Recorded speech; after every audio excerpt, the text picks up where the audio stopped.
Hello and welcome to part 3 of the 4-voice counterpoint videos. As you see with this one, we're going to be moving on from the species in whole note cantus firmus. But before that, we're going to give this first example a listen.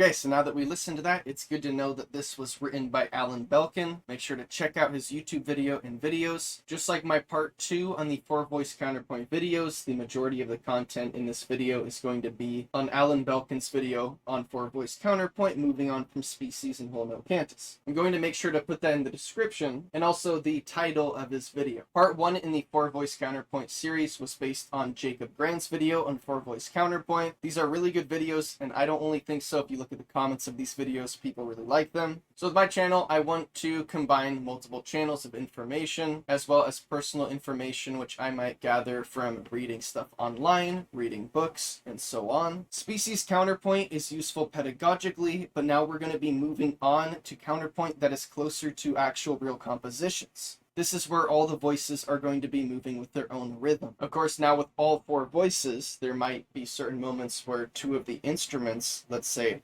harmonize a certain line of notes together. Might sound really nice, and there's still the counterpoint going on with all 3 voices. Or we can take it a step further where we think about either getting rid of a voice, or what Bach sometimes does is where he has 2 voices going towards a certain direction, and it's almost like they merge into one voice. So now that we're moving on from the species approach, we're going to be looking at free writing, to where we're going to write what we want, and we're going to be using the tools of counterpoint to help us achieve the type of music that we want. Of course, lots of different types of music can actually use counterpoint. The exercises you're going to see in this video are going to be the final exercises on my channel that are going to use the basis of a whole note cantus firmus. After this, I still might include content with counterpoint, cantus firmus, but I'm not going to have the whole note cantus anymore. This is unrealistic, and more is just a base of notes that you can use to fill out the other notes in harmony above it in the beginning. But as you're going to see explained in this video, you can also use it to establish the harmony that you want in each measure. And then from there, you can go and actually embellish and add more notes to the original whole notes. You can also just use it as a placeholder to fill out the other notes above it, completely get rid of it, and then decide to write a completely new bass line. There's a lot of different methods, but you still can use whole notes when you're writing composition, but it's no longer going to be where we're actually leaving them in the exercise, as you see in this first example here, because this is something you're not going to see in music most likely. You can argue you might have a few examples where you have a passage where there's whole notes, and hey, that's where this experience is going to come in handy. But now with all the experience that we have practicing good voice leading, all while slowly figuring out how to make the lines more interesting, while also corresponding well with the other lines, we're going to be able to cover some topics that are not thoroughly covered in species counterpoint. These include rests, not just in the very first measure, but throughout the actual passage. You're going to see a lot of instrumental counterpoint. This is something you're going to see a lot on my channel in the near future. For example, counterpoint that has to do with a piano. Normally you're going to be writing for 1 player. You can always write for 2 players, what is sometimes called 4 hands. That's always good to know that exists. But let's just say you're writing for 1 player. Then you're going to need to study the instrument and learn how to write for it. You're going to need to learn how the player plays, how they read the music, how they know how to do certain things with what is notated. It would also be good to, with that, read scores and songs or pieces that range from intermediate to professional or virtuosic. With this, you're going to see the whole range of what that instrument can do.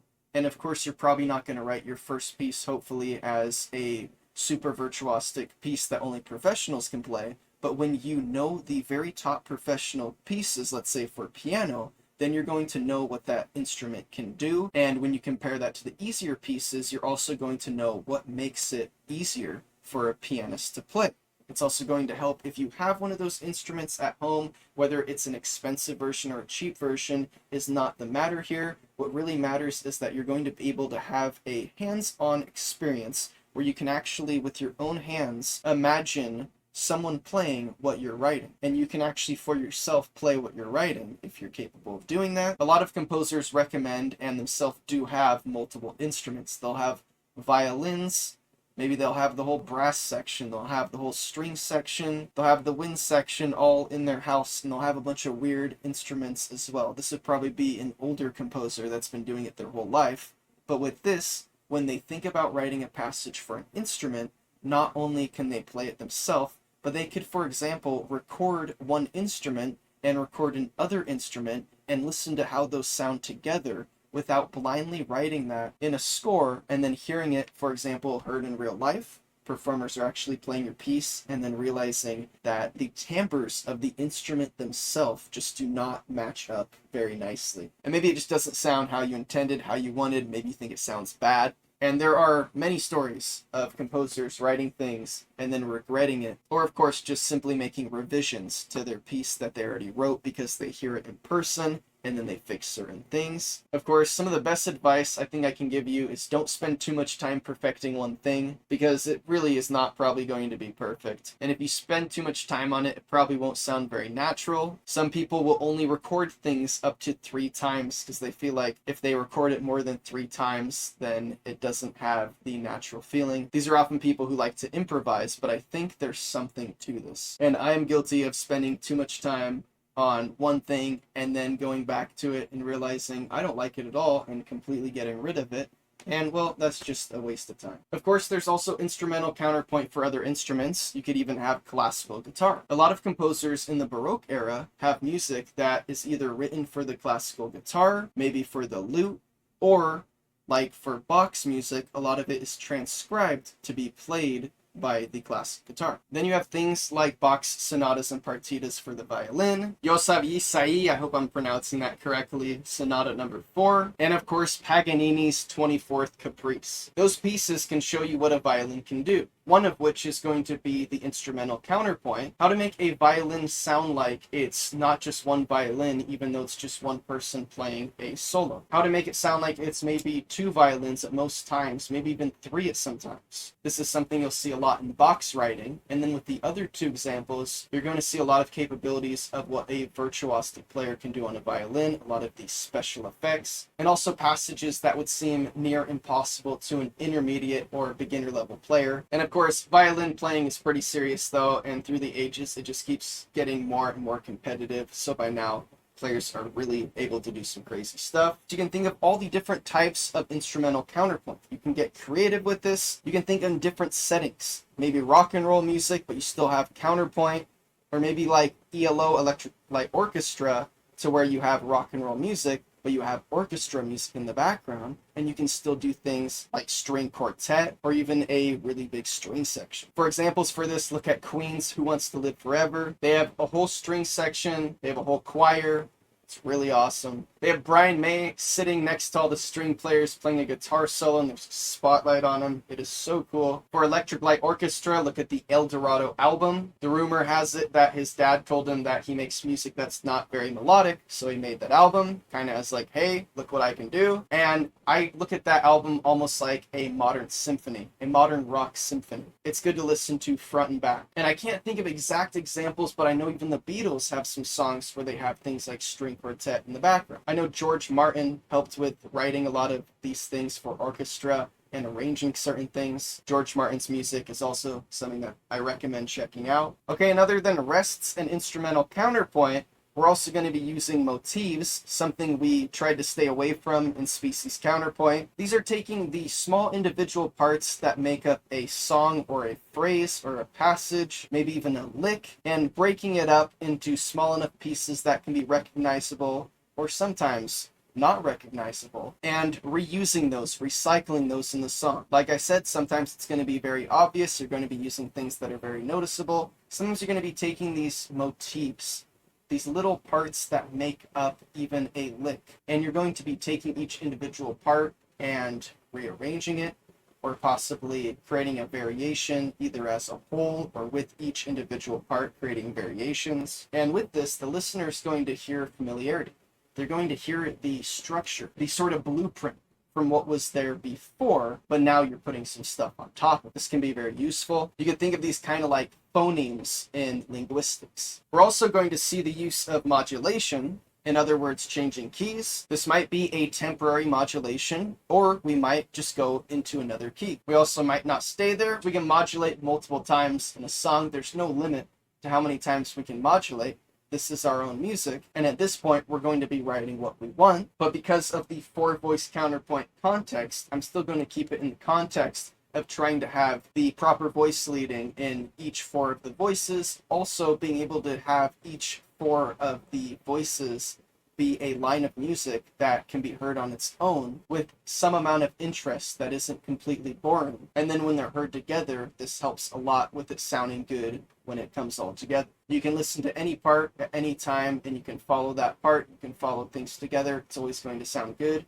And this is another reason why we're getting rid of these whole notes, because this is kind of the one thing that is taking this away from actually sounding like real music. We're also going to see expanded harmony, things we wouldn't see in strict species counterpoint exercises, the use of chromatic chords, such as things that were used even in the classical era, like the Neapolitan chord. Also, the use of all the weird 7th chords that you can get from things like the harmonic minor scale, things like secondary dominance, something like a submediant shift, using borrowed chords, just borrowing chords from different keys, which a lot of times you're just going to be borrowing from parallel modes of that same key. Or in other words, having C major, which is C Ionian, borrowing chords from C Dorian, C Phrygian, C Lydian, and it goes on. And then also that goes on to borrowing the chords from the altered scales. Harmonic major, double harmonic major, which are less common, but I heard from Rick Beato. And then you also have natural minor, harmonic minor, something you'll see in a lot of classical music, and also just counterpoint that applies to other styles of music. I actually saw Beethoven's 5th Symphony about a week ago at the local symphony by me. It was good because when I listened to the symphony, I was thinking about the counterpoint, and it's really good to go and see something in person. There's a lot of different things you can interpret while you're there. You can think about the counterpoint, you can listen to it, you can watch the conductor, how he's telling the players what to do, and you can actually be kind of surprised at what he's doing. Sometimes the players will actually carry the music quite well, and the conductor is actually showing them certain parts that are a little more intricate, maybe offbeat, syncopated. Or with something like Mahler, a lot of times you're going to see the conductor doing a whole lot to show all the different players that are going to have different parts in the music, when to come in, what to do, how to express it, how loudly to do it, or in other words, the dynamics. But not only can you watch the conductor, you can also watch the players. You can see each section, something complex like a Mahler symphony. You might see something complex. I'm pretty sure this happened in the 5th Symphony. It's either that or the 3rd Symphony. And that's where he had violin sections 1 and 2. And then he also had 2 different violin players at the front, which sometimes kind of played a solo part, but for the most part,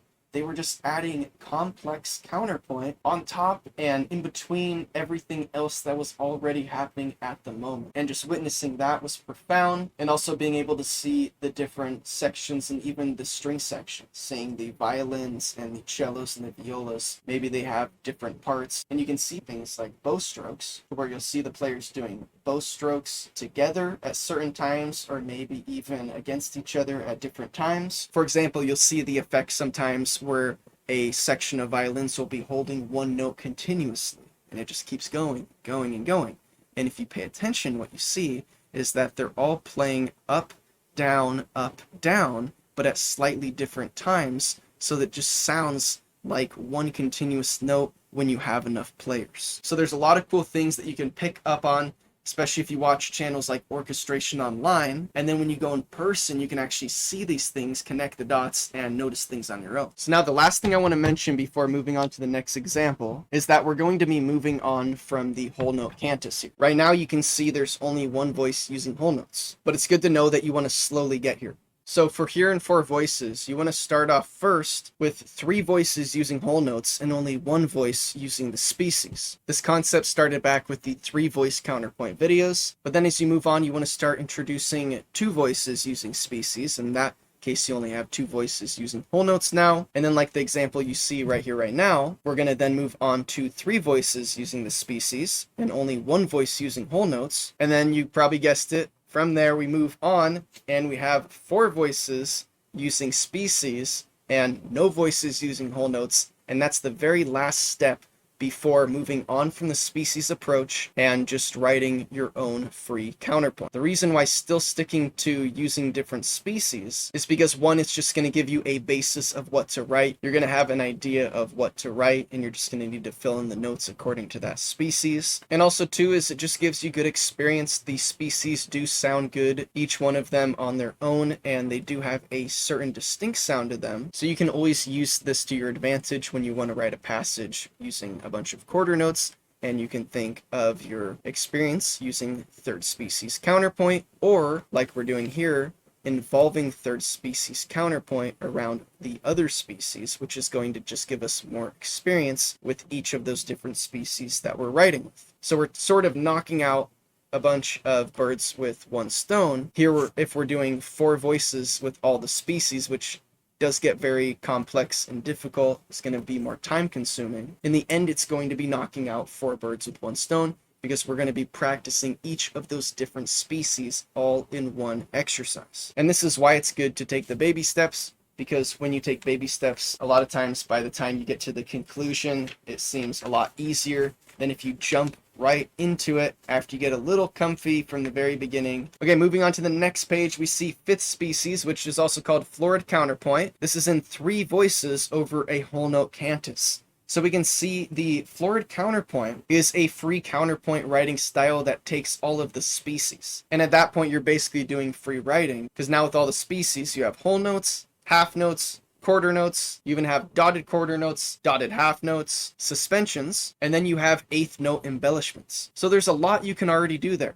And a lot of these things you're already going to be doing when you're thinking about writing your own music, or are already going to be attributes of music, which could even be someone playing a nice solo on their guitar. When you write it down, you might realize there's a lot of chord tones that are playing in the beat of the song, and in the middle of that, they're playing certain passing tones. So 5th species can be a very good basis to just start thinking about writing free counterpoint. On top of that, you can also see a lot of suspensions in this response here. A lot of people think of 5th species as a suspension-based exercise, where you're trying to use a lot of suspensions, or maybe even as many as you can. What is a fact, though, is that it definitely can contain suspensions, but it does not have to. But suspensions can make the harmony a lot more rich, and can make the end product a lot more interesting, and sound like actual music from the quote-unquote common practice era. Now that we have 3 voices that are moving, are interesting on their own, and also work with each other, we can now take this whole note cantus that we have, and we can embellish it. We can add notes in the middle of it. We can even add certain leaps and note runs that lead up to the next area in the harmony that we see expressed in the whole notes at the moment. Okay, so now we see the next page. We have 5th species counterpoint in all 4 voices. And like I was explaining, the bass line is just an ornamented version of the whole note cantus that was in the previous example. In measure 4, we see a tritone leap, something that we would normally not do in species counterpoint.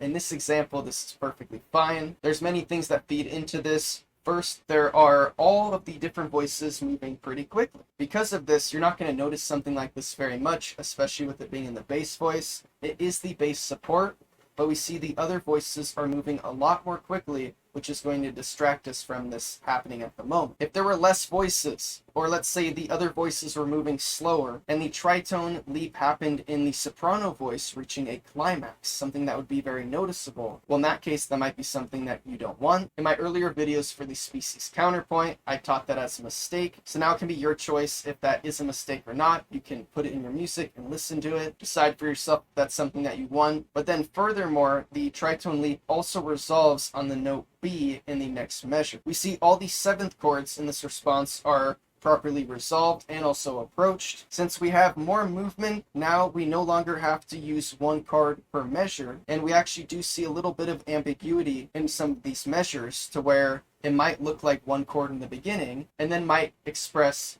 notes and chord tones that fall into a different chord by the end of it. Of course, all these things are going to be crafted with thought. They're not going to be random. You're not going to randomly write notes in one chord and notes in another chord and just put them in the same measure, but you're going to do certain clever things that if you do enough score reading, you're going to pick up on reading things like scores from Bach's piano pieces. For example, one very common thing is that you have one chord expressed and the passing tones within that are also expressing a different chord at the moment. That's a very simple one, but you can also do things that are much more complex than that. Of course, the point of what I'm saying here is that you're thinking about what you're doing. And now before moving on to the next example, we're going to listen to this now that we have all of the voices filled out. I'll first play the example with the whole notes, and then I'll play the example without the whole notes so we can hear the difference, and we can hear how it sounds a lot better without the use of the whole notes, but we can also see that the bass line's pretty simple, and we just got rid of the whole notes and added a few more notes in the middle of what was already written.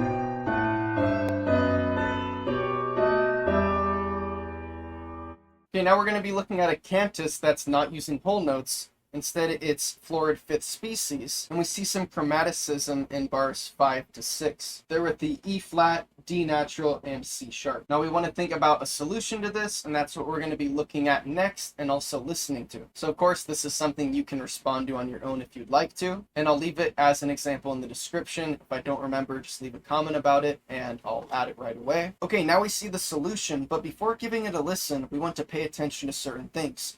First, we see an active bass line. This is going to allow a lot more harmonic rhythm. It's going to make things sound more rich, and that is because you have more notes throughout the bar versus just one note sort of acting like a drone throughout each measure. And with harmonic rhythm, this means that more chords can be achieved per measure. The harmonies have a faster rhythm to them, or there's more potential to create more harmony within the space since you have all of these faster note durations now. For example, in measure 3 and 4, we see richer harmony with a tonicized B flat major chord. Measure 5, we see a Neapolitan chord. This is where you can get creative when you're responding to certain accidental or chromatic notes that are in your cantus firmus, or the melody that you wrote for yourself, in other words, your own given melody. In measure 8, we see a 5-6-5 chord, and in measure 6, we see the 7th suspension resolves on beat 2, which sounds fine with the faster rhythm. We were taught that you were supposed to resolve it on beat 3, and beat 2 could have been used to embellish that, either with a single quarter note or with an 8th note embellishment. But in this case, the point is that it resolves on beat 2, and when you give it a listen, you're going to see with the faster note durations, you can hear it resolve on beat 2,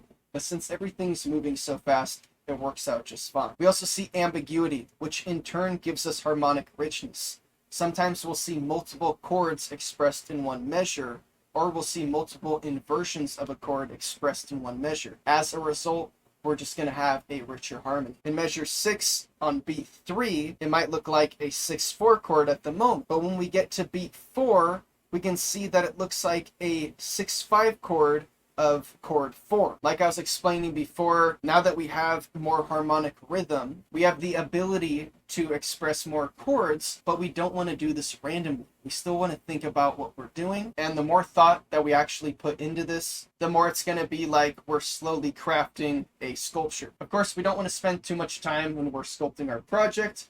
We don't want to spend too much detail on one part, but when you spend time to write something, and you're actually writing it for a reason, you're probably going to see a big difference versus if you're just writing random notes and trying to make it work harmonically, trying to write certain chord tones. Okay, now we're going to listen to this example, and then we're going to move on to a next example where we're going to be thinking more about actually filling out one of these examples and the processes that come along with that, and also some basic guidelines to just help you think of a method for solving your own counterpoint response.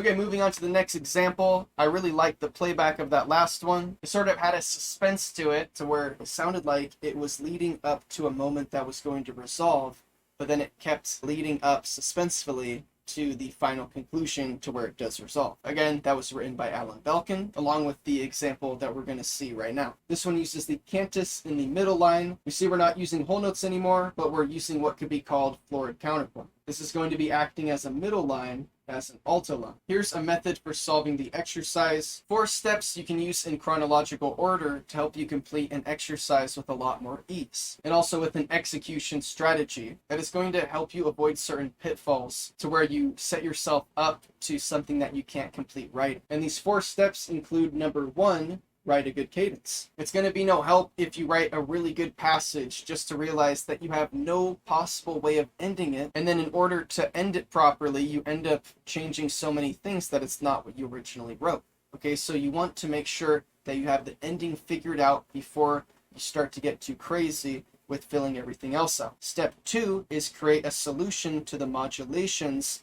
In other words, the notes that are either accidentals or chromatic notes, or notes that are in different keys or taking you to different keys. So that includes all of that. And then step 3, figure out options for these suspensions, which can be in the cantus or other. And this could do with harmonizing or responding to the suspensions that are already there in the cantus or in other voices, or could be filling in your own suspensions in the voice that you're writing for at the moment. And then step 4, you fill in the rest. And at this point, you're probably going to have a good amount of notes written down, either as certain melodic moments or harmonic moments. And you can do either passing tones or streams of notes, leaps, or whatever you want to do to fill in the gaps between the choices that you made leading up to that moment. This is a writing style that I have shown on my previous videos.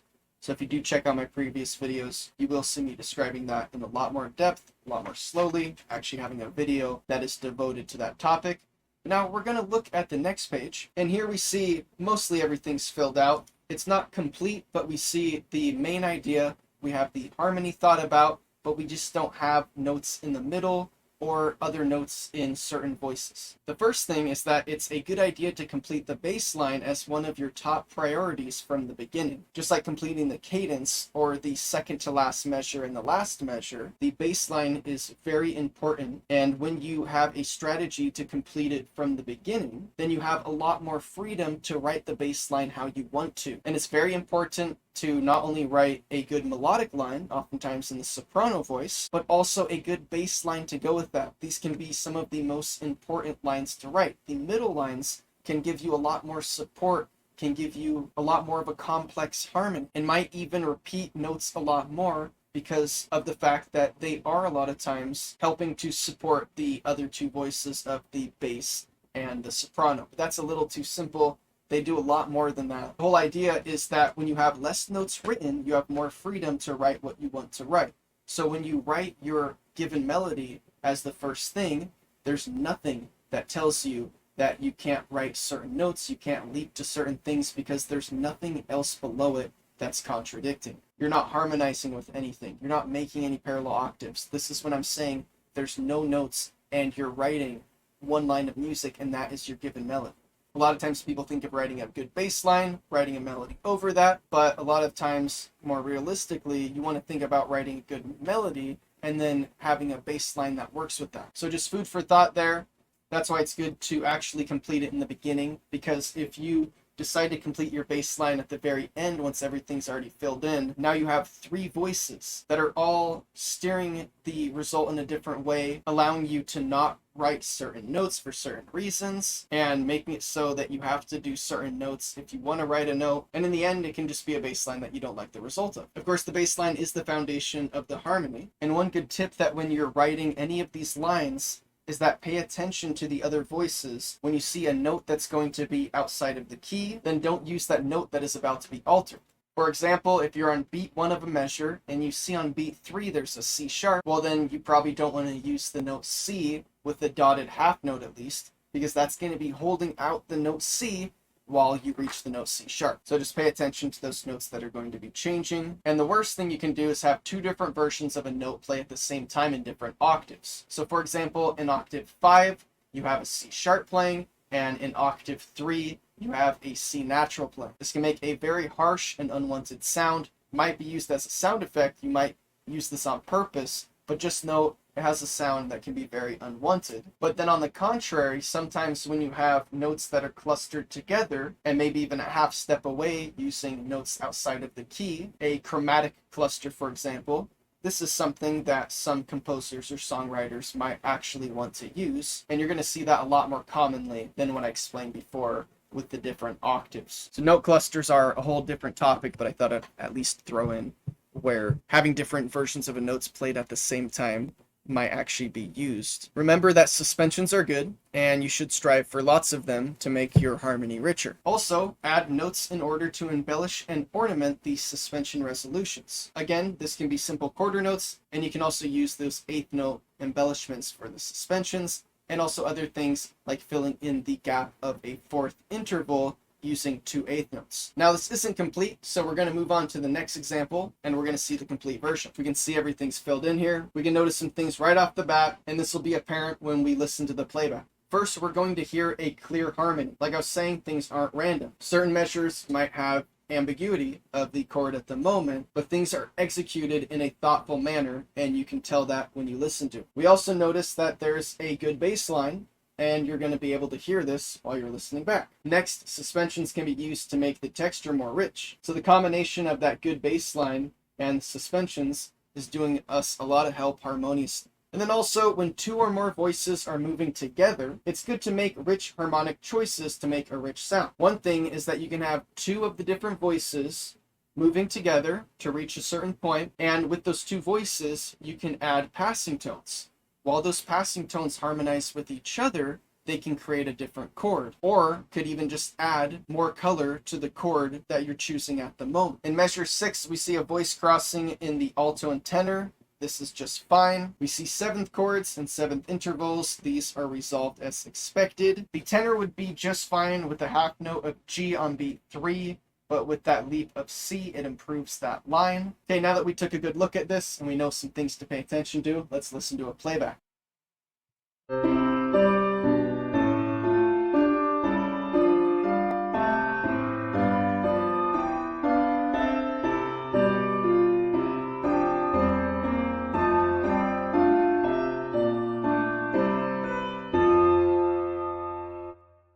Okay, and that's the last example. Make sure to check out Alan Belkin's original video of this and give it a thumbs up. I basically just took the information that was in his video and I'm reteaching it here in my own video. If I didn't do this, this would be a lot longer of a video. I think he does a really good job at explaining everything in a very boiled down, concentrated manner, to where he kind of weaves out a lot of the BS that's going to waste a lot of time. So I think with everything else I've taught in this channel in my Counterpoint series, that these last two videos that are using the information on Alan Belkin's videos fit perfectly with all the information I have taught leading up to this moment. If I ended up trying to make my own version of this video and rewrite everything like I have done with a lot of the past videos, then this would have turned into a lot more of a longer video, and I would have explained a lot more stuff that I already explained in other videos. So at this point, I think it's fine just to say that I've already talked about a lot of stuff having to do with counterpoint, voice leading, and also the species counterpoint approach on this channel. So I think this video is going to be a perfect wrap-up for the series. And if you want to see me actually creating responses, actually filling out the music myself, then you can see my 3-part Counterpoint series, and you can see a lot of stuff explained in those. So I had this goal of doing this Counterpoint series a few years ago, and it took me a while to actually be confident enough to start it. And now it's been a while since I started the very first video in the Counterpoint series, and this is going to be the last video. So now I'm glad to say that this Counterpoint series is finally finished, but I'm still going to have a lot of videos on my channel that will have to do with counterpoint. And you're going to see this channel go a lot more towards actual songwriting, writing music, to where I'm going to include a lot of things that even have to do with singing, practicing just becoming a better musician, becoming more musical, knowing how to analyze music, a lot more stuff, like even orchestration, certain parts of the orchestra. And of course, if you have any video ideas, just leave that in the comments. And if you enjoyed the video, let me know as well. That is the end for this video. If you did enjoy it, if you got something out of it, give it a thumbs up. If you want to see more of the videos that I upload, make sure you subscribe. And until next time, take care and goodbye.